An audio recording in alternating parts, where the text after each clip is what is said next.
दिल्ली के पर्यावरण को बेहतर बनाने के लिए दिल्ली के अंदर अरविंद केजरीवाल जी की सरकार दिन रात काम कर रही है।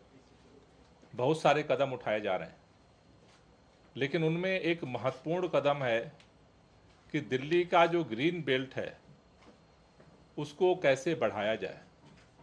उसके लिए बड़े पैमाने पर वृक्षारोपण अभियान के साथ साथ दिल्ली के अंदर दिल्ली सरकार ने जो नए नए डेवलपमेंट वर्क होते हैं वहाँ पर जो पुराने पेड़ हैं उनके प्रत्यारोपण के लिए पॉलिसी बनाई थी, जिसका मकसद था कि नए उसके बदले में नए पौधे लगाने के साथ साथ, चूंकि नए पौधों को विकसित होने में समय लगता है, तो जो पुराने पेड़ हैं उनमें अधिक से अधिक पेड़ों का ट्रांसप्लांटेशन किया जाए, प्रत्यारोपण किया जाए, जिससे कि दिल्ली के ग्रीन बेल्ट को डेवलपमेंट की वजह से असर न हो।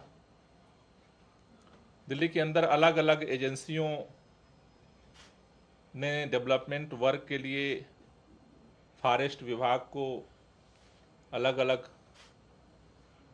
एप्लीकेशंस दिए थे। दिल्ली में पिछले 2-3 सालों में लगभग 27 विभागों को ट्री ट्रांसप्लांटेशन के लिए, वृक्ष प्रत्यारोपण के लिए परमिशन जो है दी गई, जहां पे वो डेवलपमेंट वर्क कर सकें।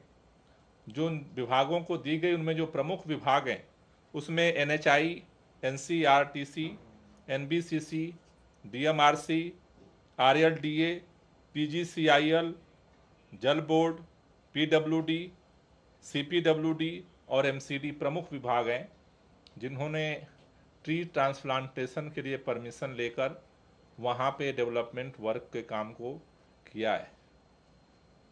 अभी आज पिछले दिनों हमने इन सभी एजेंसियों द्वारा जो वृक्ष प्रत्यारोपण किया गया उसको लेकर बैठक बुलाई थी। कई एजेंसियों ने संतोषजनक जवाब नहीं दिया था, तो उनको समय दिया गया था और आज दोबारा उन सभी विभागों के और जो हमारी इन पैनल एजेंसीज हैं उनके साथ हमने रिव्यू मीटिंग की है।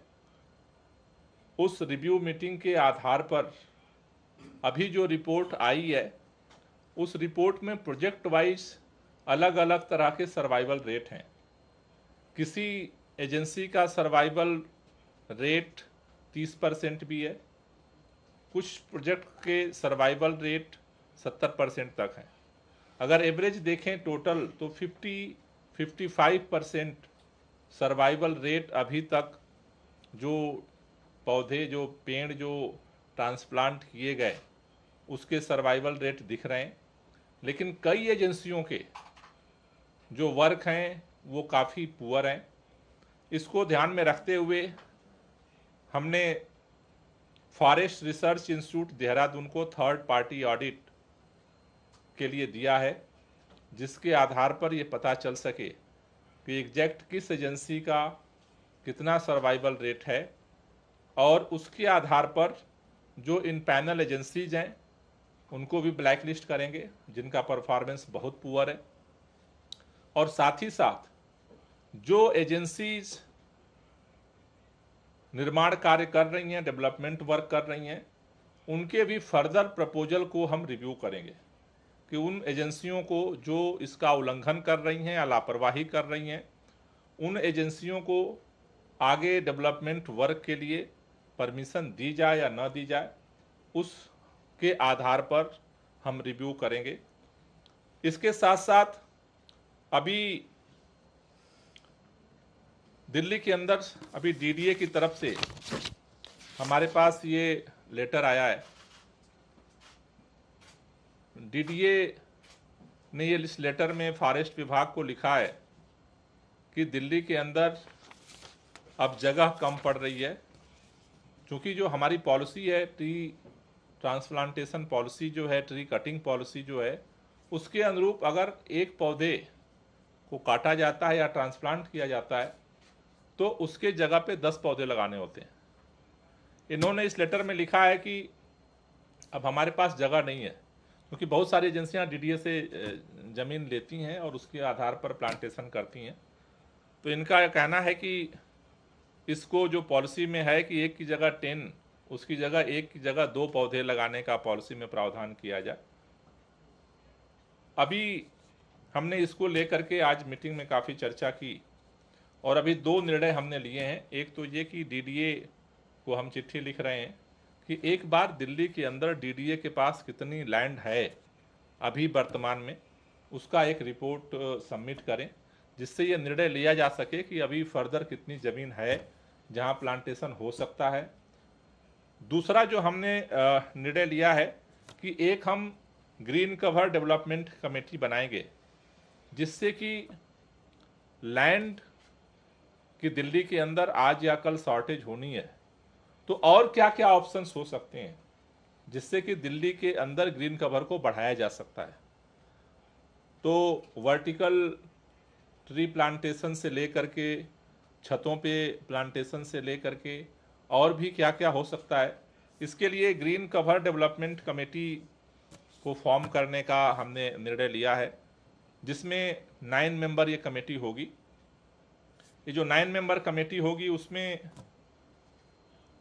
पीडब्ल्यूडी के 2 मेंबर होंगे, डीडीए से 1 मेंबर होंगे, फॉरेस्ट से 1 मेंबर होंगे, एमसीडी से 1 मेंबर होंगे, स्कूल ऑफ प्लानिंग एंड आर्टिकल्चर के 1 मेंबर होंगे, दिल्ली अर्बन आर्ट कमीशंस के 1 मेंबर होंगे, सीपीडब्ल्यूडी के 1 मेंबर होंगे और आई पूसा से 1 मेंबर होंगे। ये 9 मेंबर कमेटी हम बनाने जा रहे हैं कि जो पूरे दिल्ली की लैंड की सिचुएशंस हैं, जो यहाँ पर ग्रीन कवर की सिचुएशंस है, उसमें नए नए क्या रास्ते निकाले जा सकते हैं जिससे कि दिल्ली के ग्रीन कवर को बढ़ाने में जो है वो परेशानी ना हो, जिससे डेवलपमेंट भी आगे बढ़ सके और दिल्ली के ग्रीन कवर को भी हम आगे बढ़ा सकें।